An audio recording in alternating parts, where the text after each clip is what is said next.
యోగా ఈ పలానా రామాయణంలో జరుగుతుంది అనే విషయం మేము ఆటో ద్వారా వచ్చినటువంటి ఆ సౌండ్ సిస్టమ్ ద్వారా విన్నాము.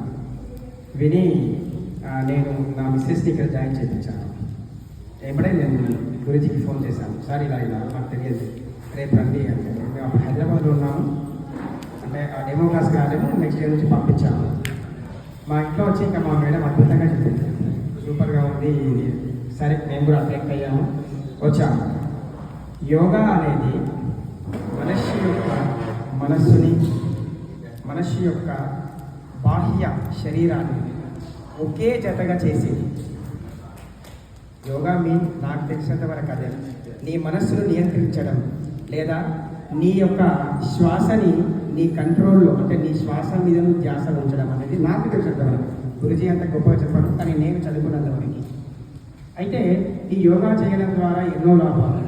ఈ రోజులలో ఎక్కడెక్కడో కొన్ని రుగ్మతలు ఉన్నటువంటివి, ప్రతిదానికి మెడిసిన్. చిన్న సర్ది అయితే కోల్డ్ యాక్ట్, యోగా కండి అపాలపాటి చేయండి, నో కోల్డ్ యాక్ట్, నో డోర్, అలాంటివి యోగాలో ఉన్నాయి.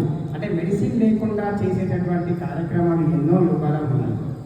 ఇక యోగా విషయానికి వస్తే ఇక్కడ మన గురించి అందించినటువంటి తరగతులు, సార్ మీ ప్రసంగాలు అద్భుతం. మీరు అద్భుతమైన ప్రసంగాల్లో మనం ఏదో ఒక చోట ఎక్కడో ఒక దగ్గర అన్ని చూసినవే విన్నవే, ఇక మీద చూడబోతున్నది కూడా.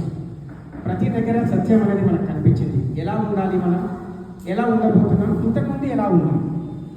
ఒకవేళ మనలో ఉన్నటువంటి మైనస్ గుణాలు ఏమన్నా ఉంటే వాటన్ని చెరిపేసే శక్తి సార్ మీ ద్వారా. అయితే అన్ని క్లాసులు అద్భుతమే, జీవిత రహస్యం, త్రిగుణాలు, అహంకారం, అలా తీసుకుంటూ పోతూ ఉంటుంటే నిజంగా నాకు నిన్న ఆ గురుజీకి వెళ్ళి నేను నాకు ఒకసారి మైక్ ఇయ్యాను సార్ అని అడుగుదాం అనుకున్నాను. అక్కడ బోర్డు మీద నాది, నేను, నాకు, ఇదంతా మాయే, నువ్వేం సంపాదించినా చివరికి ఏం తీసుకుపోవు, ఇదంతా మట్టియే అని చెప్పినప్పుడు నేను ఒక సెషన్కి వెళ్ళానండి ఒకసారి. అదంతా పెద్ద చరిత్ర. ఆ సెషన్లో ఒక గురువు గారు చెప్పింది ఒక చిన్న సాంగ్. ఏం చెప్పిందంటే, బాగా వినండి, చాలా బాగుంటుంది. ఎంత బాగుంటుందంటే, నిదురించేవో నరుడా నీలో తెలుసుకో గురుజాడా, నిదురించేవో నరుడా నీలో తెలుసుకో గురుజాడా, ఆలు పిల్లలు అన్నాదమ్ములు వెంటరారు నీకు, ఆలు పిల్లలు అన్నాదమ్ములు వెంటరారు నీకు, నాదియు నాదని భ్రమలో నీవు నాశనమైపోయి. ఇలా ఆ గురువుగారు నాకు ఇక్కడ మన గురించి చెప్తూ ఉన్నట్టుంటే అది నిజం. అందరం చేసేది ప్రతి ఒక్కరు. మనం మొన్ననే అనుకున్నాం, గురుజంగా గుర్తొచ్చి నా ప్లేస్లో అన్నాము. ఏది మనది కాదు.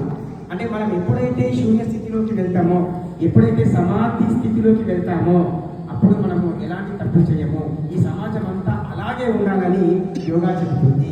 దానికి మీనింగ్ అదే. అందుకే యోగాకు మించినటువంటి ఏ కార్యక్రమం, ఏది కూడా ఈ సమాజంలో, ఈ ప్రపంచంలో ఎక్కడ లేదు. అందుకే ప్రతి ఒక్కరం యోగాని ఆచరిస్తాము. మనము మన భవిష్యత్తు తరాలను ఎలాంటి రోగాలు లేకుండా ఒక సస్యశ్యామలమైనటువంటి ఒక ప్రపంచాన్ని, ఒక సమాజాన్ని, ఇంతకుముందు ఒక 200 క్రితం, ఏళ్ళ క్రితం ఎలాంటి మెడిసిన్ లేదు, అలాంటి రోజులు రావాలి అంటే యోగా అనేది నిత్య ఆచరణలో ఉండాలని